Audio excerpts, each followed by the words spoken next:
Welcome, saber enthusiasts. I am Nick Nitro, and I am the Lord of the Crucible. And got a little housekeeping here. I know there was a large gap on my video releases recently. I had an issue with my laptop, the same one that I'm recording the audio on right now. Had to get that repaired, but that's already taken care of. We're good to go. But it does put me in a little financial strait. Nothing severe, just need a little bit of time before I can get my next saber in. It's already been ordered, we're just waiting on it to arrive. But that gives me some time to work on my armor project. So, this is the next piece I'm working on right here. This is going to be the shoulder piece of my Mandolorian armor. And we're going to go ahead and do two pieces of this today, using two different types of leather. They're both veg tan, they're just different colors, which isn't going to matter at all.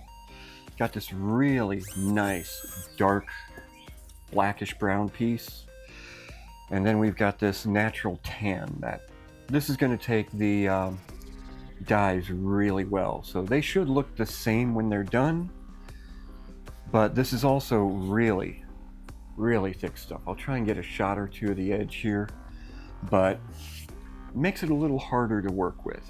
So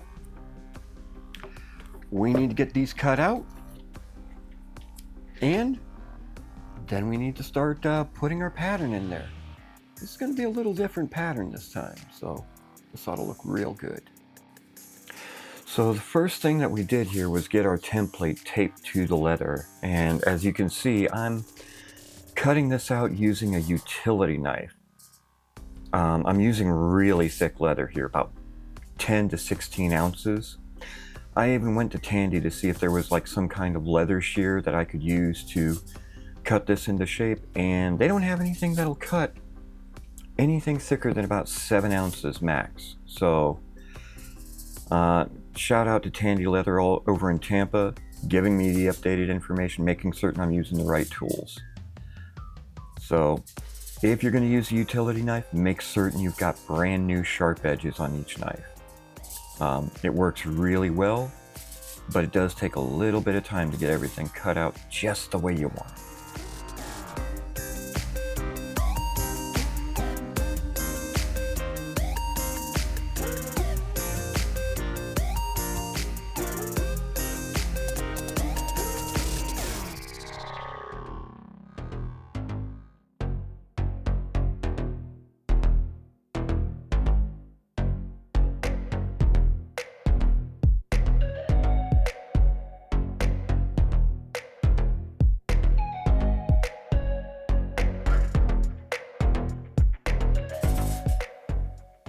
As you can see, we've got our two templates cut out, one from the natural veg tan and one from the black saddle skirt.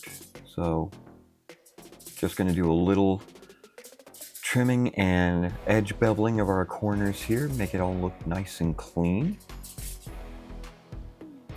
And now we're going to go ahead and dye everything. And I didn't notice till editing, but that is just a beautiful effect as that dye soaks in. And I am going to go ahead and dye the black leather too, to try and remove any variation in the color. That just looks so good. Now we're actually using a dragon scale stamp from Sing Ring. This is the part that's going to take the longest. I mean, this took about 4 hours to get this piece stamped out.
Okay, now that we've finished stamping out the leather here, we're going to go ahead and seal it using Fibing's Resin.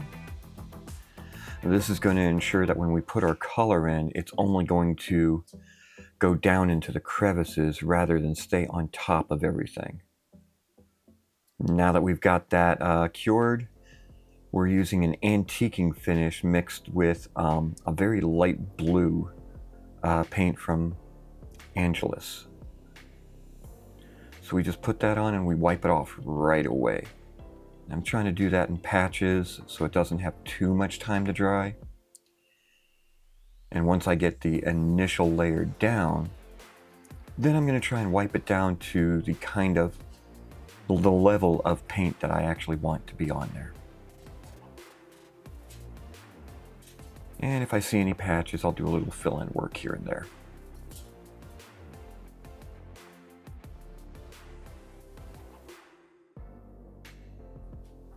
Wow, that was a lot of work. Stamping these things takes quite a bit of time, as you can see. There's just a whole lot that goes into it. When I did this, though, see how I've got quite a bit of contrast between the stamp and the color? I will say I'm a little concerned right now for the status of this piece. We're only about halfway done with it, but I'll try and get some close-ups of it. The fill-in color looks a little more purple than I would like, and I used the exact same paint that I did for this. But I think I know the reason why. The stamp I used has a lot of little detail in each scale. And that's fine. That looks great when you've got it stamped in. But when I'm applying my antiquing finish, which is how I get this color down in here, it fills in all the low spaces. So when you wipe it off, all the high spaces come clean, and all of the recessed areas are what hold the color. With all the little speckled detail in there, I think it held a lot more color than I wanted. But I'm going to hold off my final judgment until we actually get this completed. Next thing I've got to do is get this part sewn together, and that's going to pull everything together and give it a curve. So it'll be curved this way a little bit, it'll be curved around the arms. I am going to have to water form it. Why? This is some really thick leather. I mean, this stuff is probably very close to about 14 to 16 ounces. Now with leatherworking, ounces is the thickness. And so this is almost a 1/4 inch thick. Really rigid stuff. So I'm gonna have to water form it, get it to mold to the shape that I want, and get my sewing done. I also have to put in the borders, which I still have to make, because I'm not painting them in like I did on this one. Is that going to be a mistake? We'll see. We'll see how it turns out. But I want the shoulder pieces to have a little bit more three-dimensionality, if that's even a word. So you'll see a little raised section on the border, and there's going to be a central piece coming right down the middle. So this, all in all, is going to be inspired by a variety of different Mandalorian armors. I'm going to have a little Din Djarin here and here, some Boba Fett here, and then some of the other pieces are just going to be me, my design. So it's a bit of a mashup between things. Part of that's on purpose. Anyway, this is where we stand. Let me know down in the comments what you think. There are mistakes on this one as far as the stamping. You see these smooth areas here, a little bit of a hamburger section there. Think the best area is this middle stripe right through here. It's got the most even stamping. I will get better at this, but in the meantime, it still turned out way better than what I expected it to. So, let me know if you think the color's a little off. Should I do another color layer on it? I can do that, but that's going to turn out a lot more blue than what I want. And let me know if you think the mistakes add to it or take away from it. You know, I'd love to hear all of your comments down below, and I will respond to as many of them as I can. It may take me a bit, you know, life interruptus and all of that. But until the new saber gets here, we're gonna bash out our armor. And, well, I'm Nick Nitro. This little guy right here is Rocky, and we will see you in the Crucible.